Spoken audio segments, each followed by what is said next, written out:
needs little introduction. He's the godfather of modern-day investing.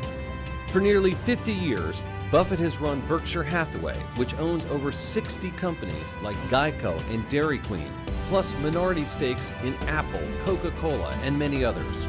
His $82.5 billion fortune makes him the third richest person in the world, and he's vowed to give nearly all of it away. The Oracle of Omaha is here to talk about what shaped his investment strategy and how to master today's market. Let's talk a little bit about Apple. Everyone always wants to talk about Apple, right? It's kind of the it stock, it company. You have a $45 billion stake, more or less. How closely do you follow the company? You know, people are concerned they haven't really introduced any new products. Well, if you have to closely follow a company, you shouldn't own it. Really? No. I mean, if you buy a business, if you buy a farm, you know, you go up and look, you know, every couple of weeks to see how far the corn is up, and you know, you worry too much about whether somebody says this is going to be a year of low prices because exports are being affected or anything like that.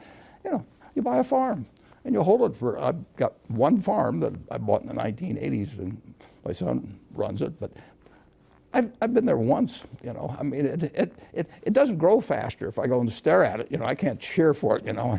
More effort, or something like that. And I know there's going to be some years when prices are going to be good and some when the prices aren't going to be good. I know there's years when yields will be better than others.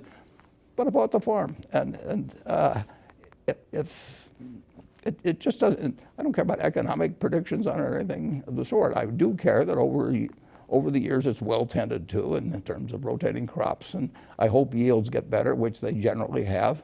In fact, that farm 100 years ago would have probably produced 30 bushels, maybe 35 bushels of corn per acre, and now in a good year, you know, it'd be 200. I mean, we've really made progress in this country. That's one reason commodity prices, if you go back a couple hundred years, they've moved so little, is because we've just gotten better and better at whether it's cotton or whether it's corn or soybeans or all kinds of things.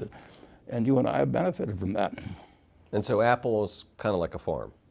Well, it's a long-term investment, and if you own the best auto dealership in town, the best brand, and you had somebody good running it, you wouldn't drop by every day and say, you know, how many people have come in today, or, you know, I think interest rates are going up a little, maybe it'll slow down our sales or anything.